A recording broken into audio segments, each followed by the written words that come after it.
যৌবনের সবচেয়ে বড় ভ্রম হলো, সবচেয়ে বড় ত্রুটি হলো যৌবন বয়সে, যুবক বয়সে, তরুণ বয়সে অবৈধ প্রেম, হারাম সম্পর্ক, মেয়েদের প্রতি যে সহজাত এবং স্বভাবজাত যে টান আছে, এই টানটা মানুষকে আল্লাহর অবাধ্যতার দিকে নিয়ে যায়। আর এটা হলো আল্লাহর পক্ষ থেকে বান্দার জন্য সবচেয়ে বড় পরীক্ষার জায়গা। অর্থকড়ির লোভ, এটা সামলানো যত সহজ, পদ পদবীর লোভ সামলানো যত সহজ, হারাম সম্পর্কের যে লোভ, সহজাত যে টান যুব সমাজকে ধ্বংস করার জন্য শয়তানের সবচেয়ে বড় অস্ত্র হলো এই অবৈধ প্রেম ভালোবাসা।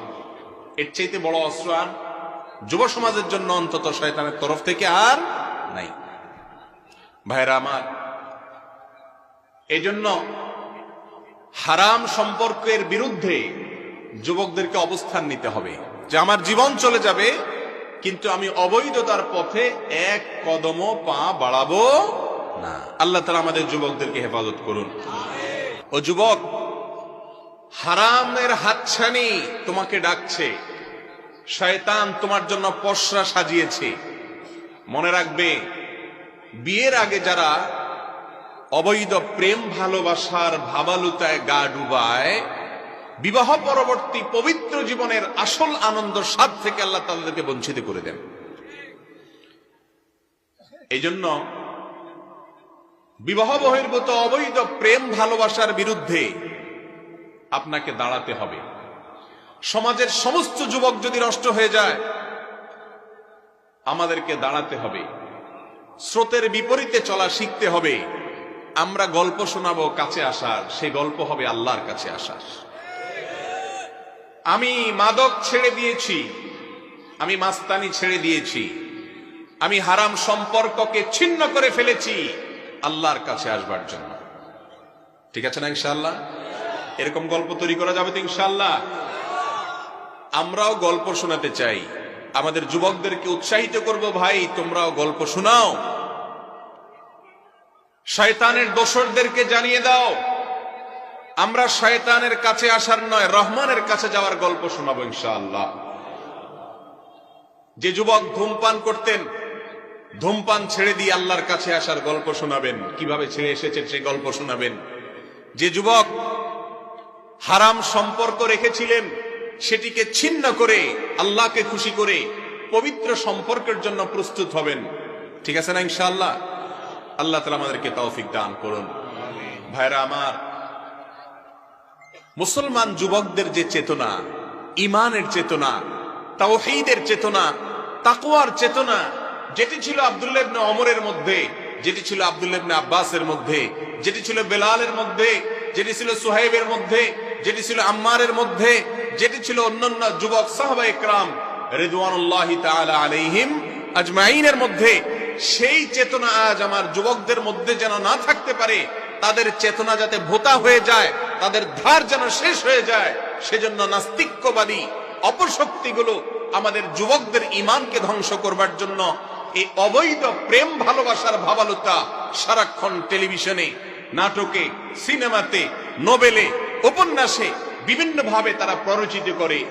এগুলো আমাদের যুবকদের জন্য কল্যাণের না ক্ষতির? কোন সন্দেহ আছে? ভাইরা আমার, অবৈধ প্রেম ভালোবাসা তরুণদেরকে আত্মহত্যার দিকে নিয়ে যায়, ধর্ষণের দিকে নিয়ে যায়, মা বাবার অবাধ্যতার দিকে নিয়ে যায়, বড় ভাই বোনের অবাধ্যতার দিকে নিয়ে যায়, সমাজ থেকে দূরে সরিয়ে ফেলে, জান্নাত থেকে দূরে সরিয়ে ফেলে। এটি আমাদের সমাজের জন্য লাভের না ক্ষতির? প্রত্যেকটা জিনিসের একটা সময় আছে ও ভাইরা আমার, প্রত্যেকটা জিনিসের একটা সময় আছে। আপনার বৈধ ভালোবাসা যত মনে চায় নিবেদন করবেন আপনার বৈধ স্ত্রীকে ইনশাআল্লাহ। পৃথিবীর সবচেয়ে পবিত্রতম ভালোবাসা সেই ভালোবাসা, যে ভালোবাসা আল্লাহ তাআলার নির্দেশ অনুযায়ী, রাসূল সাল্লাল্লাহু আলাইহি ওয়াসাল্লামের সুন্নাত অনুযায়ী, দুইজন সাক্ষীর উপস্থিতিতে, অভিভাবকদের মাধ্যমে, এলাকার গণ্যমান্য মুরব্বীদের উপস্থিতিতে, খুতবার মাধ্যমে বিবাহ অনুষ্ঠানের মাধ্যমে যে সম্পর্ক তৈরি হয়, এটা হলো পৃথিবীর সবচাইতে পবিত্রতম সম্পর্ক। আর বিবাহের আগে যারা, যে সমস্ত যুবকরা তাদের যৌবন বয়সে বিভিন্ন মেয়েদের সাথে অবৈধ সম্পর্ক রাখেন, তথাকথিত প্রেম ভালোবাসা করেন, এই অপবিত্র ভালোবাসার কারণে আখিরাতের শাস্তি তো পরে, জিনাকারের খাতায় তাদের নাম তো চলে যাবে বটেই, তাদের দুনিয়াতে নগদ কয়েকটা শাস্তির মধ্যে থেকে একটা শাস্তি হলো দাম্পত্য জীবনের শান্তি নামক জিনিসটা আল্লাহ তাআলা তার জন্য হারাম করে দিবেন। কারণ সে অন্য কারোর স্ত্রী হবে, সেই মেয়ের সাথে লাম্পট্য করার কারণে, তাকে নিয়ে বাজে চিন্তা করার কারণে, জিনা করার কারণে আল্লাহ রাব্বুল আলামিন তার দাম্পত্য জীবনের অশান্তিকে হারাম, শান্তিকে আল্লাহ তাআলা হারাম করে দিবেন। তার দাম্পত্য জীবনে শান্তি আসবে। নাম্বার 2, ও যুবক, যৌবন বয়সে অবৈধ প্রেম ভালোবাসার ভাবলতায় যদি আপনি ডুবেন, আপনার পরবর্তী যে প্রজন্ম আসবে, আপনার যে পরবর্তী বংশধর আসবে, ব্যতিক্রম হতে পারে, তবে তাদের মধ্যে নেককার, আপনার অনুগত, যাদেরকে দেখলে আপনার দিল জুড়াবে, সেরকম সুসন্তান আপনি আশা করতে পারেন না। কারণ বীজ যেটা লাগাবেন, গাছ সেটারই গজাবে। ঠিক না বেঠিক? এই জন্য যৌবনের ভ্রম শয়তান মানুষকে উস্কায়। রাসূল আকরাম সাল্লাল্লাহু আলাইহি সাল্লাম বলেছেন, আমি আমার উম্মতের জন্য মেয়েদের চাইতে বড় পরীক্ষার কোন বস্তু আর রেখে গেলাম না। যুবকদের সবচেয়ে বড় ভয়ের জায়গা হলো এখানে। মেয়েদেরকে আল্লাহ রাব্বুল আলামিন আমাদের জন্য ফিতনা, পরীক্ষা হিসাব দিয়েছেন। এটা একটা টেস্ট যে আপনি হালাল সম্পর্কের জন্য এই হারামটাকে না করে থাকতে পারেন কি না, এটা আল্লাহ তাআলা পরীক্ষা নিতে চান। পরীক্ষা জিতার চেষ্টা করবো তো ইনশাআল্লাহ। যে সমস্ত যুবক ভাইয়েরা ইতোমধ্যে নানান হারাম সম্পর্কে জড়িয়ে পড়েছেন, এখনই সরে আসুন, আল্লাহর রহমতের কোলে চলে আসুন এবং আল্লাহর দিকে ধাবিত হন। আল্লাহ তাআলা আপনাকে, আমাকে, আমাদের সবাইকে হিম্মত করার তৌফিক দান করুন। ভাইরা আমার, এটার জন্য দরকার হলো সৎ সাহস। এটার জন্য দরকার কি? সৎ সাহস। আল্লাহ তাআলা সেই সাহস করার তৌফিক আমাদেরকে দান করুন। আর যদি আমরা এই অসৎ পথ থেকে ফিরে আসতে না পারি, এখান থেকে যদি আমরা যদি এখান থেকে ফিরে আসতে না পারি, তাহলে আমাদের দুনিয়া আখিরাত সব বরবাদ হয়ে যাবে। আল্লাহ তাআলা আমাদের সবাইকে হেফাজত করুন। অতএব কাছে আসার সাহসী গল্পের নামে যে অনুষ্ঠান হয়ে থাকে, যে প্রচারণা হয়ে থাকে, যুবকদেরকে যে উস্কানি দেওয়া হয়ে থাকে, সেটি কি আসলে কাছে আসার গল্প না দূরে সরার গল্প? আমরা সেগুলোকে প্রত্যাখ্যান করবো তো ইনশাআল্লাহ। এই তথাকথিত কাছে আসার রসিয়ে রসিয়ে দেওয়া গল্প, এগুলো আমাদের যুবকদেরকে নির্লজ্জ করে দিচ্ছে। একটা সময় মানুষ অসামাজিক কাজ করতে একটু চিন্তা করত, ভাবতো, হারাম সম্পর্ক করার আগে চিন্তা করতে হতো। এই গল্পগুলো শোনাইতে বলে যুবকরা কিভাবে মা বাবার অবাধ্য হয়, কিভাবে সমাজ থেকে পৃথক হয়, এই গল্পগুলো শোনানোর জন্য উস্কানি দিয়া দিয়া এই হারাম কাজটাকে সমাজে হালাল করার অপচেষ্টা করা হচ্ছে। অপরাধ করার বোধ যদি মানুষের মধ্যে না থাকে, তাহলে সে অপরাধ থেকে মানুষ সরে আসতে পারে না। একটা ডেঞ্জারাস বিষয় হলো আমাদের সমাজে এই অপরাধের বোধ আস্তে আস্তে আমাদের থেকে চলে যাচ্ছে এবং কৌশলে সেটাকে দূর করা হচ্ছে। বিধায় এগুলোর বিরুদ্ধে আমাদের ভূমিকা রাখতে হবে। আল্লাহ তাআলা আমাদেরকে তৌফিক দান করুন। যৌবন কালটা শুধু আল্লাহর জন্য নিবেদন করবো ইনশাআল্লাহ। কার জন্য? আল্লাহর জন্য নিবেদন করব। আল্লাহ রাব্বুল আলামিন যৌবন কালের ইবাদত অনেক বেশি পছন্দ করে। ভাইরা আমার, রাসূল আকরাম সাল্লাল্লাহু আলাইহি সাল্লাম বলেছেন, কিয়ামতের দিন কয়েকটি প্রশ্নের উত্তর দেয়া ছাড়া কোন মানুষ নিজের দুই পা নাড়াতে পারবে না। তার ভিতরে একটা প্রশ্ন হলো যৌবনকাল সম্পর্কে আল্লাহ জিজ্ঞাসা করবেন, তোমার যৌবনকাল কিভাবে কাটিয়েছো? যুবক যদি বলতে পারেন, আল্লাহ যৌবনকাল আমি কাটিয়েছি তোমার ইবাদতে, আমি নামাজ পড়েছি, আমি কোরআন পড়েছি, আমি হাদিস পড়েছি, আমি মাহফিল করেছি, আমি মানুষের উপকার করেছি, আমি মা বাবার বাধ্য হয়ে চলেছি, আমি আমার ভাই বোনকে শ্রদ্ধা করেছি, মুরব্বীদেরকে শ্রদ্ধা করেছি, আমি এভাবে আমার যৌবনকালকে কাটাতে পেরেছি, এই কথা যদি মালিককে কিয়ামত দিন শোনাতে পারেন, তাহলে আপনার জন্য শুভ সংবাদ হলো কিয়ামতের ভয়াবহতম দিনে যখন মাথার একেবারে কাছাকাছি সূর্য থাকবে, আল্লাহ তাআলা তখন আরশের নিচে ভিআইপি প্যান্ডেলে ওই যুবককে ছায়া দিবেন ইনশাআল্লাহ। আমরা চেষ্টা করব না ইনশাআল্লাহ? যুবক ভাইরা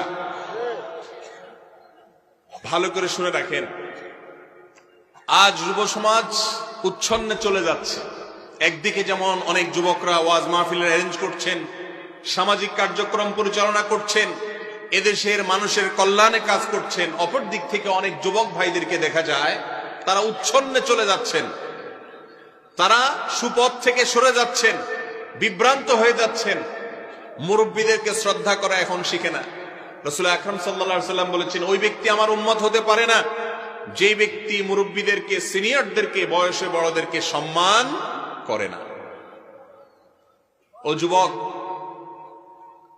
আপনি যদি কোনো মুরব্বীকে বাসে দেখেন দাঁড়িয়ে আছেন, আপনি সিটে বসে আছেন, আপনি যদি চান আরশের নিচে ছায়া পেতে কিয়ামতের দিনে, আপনি যদি চান আপনার সন্তান, আপনার পরবর্তীতে যারা আসবে তাদের কাছে সম্মান পেতে, তাহলে আপনি সিটটা ছেড়ে দিয়ে যে কোনো মুরব্বীকে বসতে দিতে হবে। এগুলো আস্তে আস্তে হারিয়ে যাচ্ছে না আমাদের সমাজ থেকে? শ্রদ্ধা জিনিসটা নাই। আল্লাহ তাআলা আমাদেরকে আদর্শ যুবক হওয়ার তৌফিক দান করুন, বিনয়ী যুবক হওয়ার তৌফিক দান করুন, কোরআন এবং হাদিসের কথা মানুষের মাঝে প্রচার করার তৌফিক দান করুন। কাছে আসার সাহসী গল্পের নাম দিয়ে যারা এদেশের সমাজকে ধ্বংস করতে চায়, সংসারগুলোকে খান খান করে দিতে চায়, পরকিয়া বাড়াতে চায়, মা বাবার কোল খালি করতে চায়, যুবকদেরকে মা বাবার অবাধ্য করতে চায়, অসামাজিক করতে চায়, অশ্লীলতা ছড়াতে চায়, ধর্ষণ ব্যভিচার বাড়াতে চায় এবং দিহান আনুষ্কার মতো এই ধরনের অহরহ ঘটনা ঘটাতে চায়, এই শত্রুদেরকে চিহ্নিত করে এসব অপসংস্কৃতির বিরুদ্ধে আমাদেরকে দাঁড়াতে হবে ইনশাআল্লাহ। ক্লোজ আপ কর্তৃপক্ষকে বার্তা দিয়ে দিতে হবে যে এই সমাজকে যদি ধ্বংস করতে চাও, তোমাদের প্রোডাক্টকে বর্জন করার মতো ইমানের দায়িত্ব আমাদের আছে। ইউনিলিভার, তোমরা এদেশে ব্যবসা করছো, ভালো কথা, এদেশ থেকে পয়সা করে নিয়ে যাচ্ছ ব্যবসা করে, এর পাশাপাশি আমাদের ঈমান হরণ করে নিয়ে যাবে, আমাদের যুবকদেরকে ধ্বংস করে দিয়ে যাবে, আমাদের পরিবারগুলো শেষ করে দিবে, আমাদের সমাজকে নষ্ট করে দিবে, আমাদের ছেলে মেয়েদেরকে ধ্বংসের দ্বার প্রান্তে নিয়ে যাবে। তোমাদেরকে বর্জন করা আমাদের ঈমানের দায়িত্ব হবে ইনশাআল্লাহ। বিধায় এই সমস্ত কোম্পানিগুলোকে আমরা পরিষ্কার বার্তা দিয়ে দিতে চাই যে তোমরা যদি আমাদেরকে বাধ্য করো, এদেশের সমস্ত উলামা ইকরাম, সমস্ত মসজিদ থেকে, মিম্বর থেকে, মাহফিল থেকে তোমাদের বিরুদ্ধে উচ্চারণ করতে বাধ্য হবে, ক্লোজ আপ বর্জন করতে হবে আমাদের। যারা আমাদের যুবকদেরকে ধ্বংস করে, যারা দিহান আনুষ্কার মতো এ ধরনের যুবকদের, যুবতীদের জীবনকে শেষ করে দেয়, এ সমাজ নষ্টের দায়ে এদেরকে অভিযুক্ত করা হোক। এরা অপরাধী, এরা শুধু এদেশের পয়সা নিতে আসে নাই, এদেশের মানুষের চরিত্র হরণ করতে আসছে। বিধায় এদেরকে বর্জন করতে হবে আমাদের। আল্লাহ তাআলা আমাদের সবাইকে তৌফিক দান করুন। অসৎ কাজের বাধা প্রদান করতে হবে। ওয়াজ শুনলেন, আবার যে সে ভ্যালেন্টাইন ডেটে নাটক দেখলেন, কাছে আসার সাহসী গল্প শুনে আর মজা নিলেন, তাহলে কিন্তু আল্লাহর কাছে জবাবদিহি আপনাকে আমাকেও করতে হবে। সৎ সাহস করবেন তো ইনশাআল্লাহ? অপসংস্কৃতির বিরুদ্ধে দাঁড়াতে হবে, যৌবনকালকে পরিচ্ছন্ন রাখতে হবে, পবিত্র রাখতে হবে, যাতে করে বার্ধক্যে আসলে আপনার কাছে ভালো লাগা কাজ করে। যুবক ভাইরা, যৌবনকালে যদি হারাম সম্পর্ক করেন, একটা সময় আপনি বিয়ে শাদী করবেন, ভালো হয়ে যাবেন, কিন্তু আপনার ফেলে আসা জীবনের অপকর্মগুলোর কথা যখন স্মরণ আসবে, তখন আপনার নিজের কাছে ভালো লাগবে না খারাপ লাগবে? অপরাধের অদৃশ্য একটা জ্বালা আছে, একটা দাহন আছে, এই দাহনে কিন্তু আপনি জ্বলতে থাকবেন। আপনি সিজদায় যাবেন, বৃদ্ধ বয়সে হাজী সাহেব, গাজী সাহেব হয়ে যাবেন, কিন্তু আপনি যৌবন বয়সে যে অপকর্ম করে এসেছেন, সেই অপরাধের কথা মনে উঠে ভিতরে জ্বলতে থাকবে, কষ্ট হতে থাকবে। আর যদি যৌবনকালে আল্লাহর অবাধ্যতার বিরুদ্ধে অবস্থান নিতে পারেন, শয়তানের হাতছানিকে ডিনাই করতে পারেন। সব যুবকরা তথাকথিত গার্লফ্রেন্ড কালচারে বিশ্বাস করে, আপনি সে কালচারে বিশ্বাস করেন না, আপনি আপনার সমস্ত পুঞ্জীবিত প্রেম ভালোবাসাকে একত্র করছেন আপনার বৈধ স্ত্রীর জন্য, মনে রাখবেন আপনার গোটা জীবন উপভোগ্য হবে ইনশাআল্লাহ। আল্লাহ আমাদের সবাইকে সেই সৎসাহস করার তৌফিক দান করুন। আজকাল এমন যুবক পাওয়া কঠিন যে এই গার্লফ্রেন্ড বয়ফ্রেন্ড কালচারের সাথে সম্পৃক্ত। ভাইরা আমার, আল্লাহ রাব্বুল আলামিন আমাদেরকে জিনারে হাতছানি থেকে বেঁচে থাকার তৌফিক দান করুন। জিনাল আইনি আন নাজার, চোখের জিনা হলো দেখা। মানুষ হারাম এবং অপাত্রে দেখে চোখের জিনা করে। বিধায় সব ধরনের জিনা থেকে বেঁচে থাকার চেষ্টা করতে হবে। কলেজে পড়েন, স্কুলে পড়েন, অন্য মেয়েদের দিকে, পরনারীর দিকে তাকানো যাবে না। যদি তাকান, মনের ভিতরে বাজে চিন্তা আসবে, আস্তে আস্তে আস্তে আস্তে অস্থিরতার দিকে যাবে এবং চূড়ান্ত জিনার দিকে চলে যাবে। এই জন্য আল্লাহকে খুশি করবার জন্য কেউ না দেখলেও আমার আল্লাহ দেখছেন, নিজেদের দৃষ্টিগুলোকে আমরা সংযত রাখবো তো ইনশাআল্লাহ। আর বোনদেরকে, আমাদের মায়েদেরকে, আমাদের মেয়েদেরকে, তাদেরকেও আমরা সচ্চরিত্রবান হওয়ার কথা শেখাবো। খবরদার, অপাত্রে যেন নিজের এই যৌবনকে কেউ ব্যয় না করে। বিবাহ বহির্ভূত সম্পর্ক পুরাটা একটা টাউট সম্পর্ক। এ পুরাটাই হলো ভোগবাদিতার সম্পর্ক। ফুসলেয়া ফাসলেয়া মেয়েদেরকে জেনা করা, মেয়েদের চরিত্রকে নষ্ট করা, এটাই হলো বিবাহ বহির্ভূত যত সম্পর্ক আছে তার বেশিরভাগ ক্ষেত্রে মূল উদ্দেশ্য এবং লক্ষ্য। বিবাহের পরে যে সম্পর্ক হয় সে সম্পর্কে আলহামদুলিল্লাহ দায়িত্বশীলতা থাকে, দায়িত্ববোধ থাকে, সামাজিক কমিটমেন্ট থাকে, রেজিস্ট্রেশন নিবন্ধন থাকে। সেখানে কিন্তু ভোগের চাইতে বড় জিনিস হলো প্রকৃত ভালোবাসার আদান প্রদান হয়ে থাকে। এই জন্য মূল সময়ের জন্য ভালোবাসাকে অপেক্ষা করে আসল জীবন ধ্বংস করবেন সিদ্ধান্ত আপনাদেরকে নিতে হবে। আল্লাহ তাআলা আমাদের সবাইকে হেদায়েতের উপরে থাকার তৌফিক দান করুন।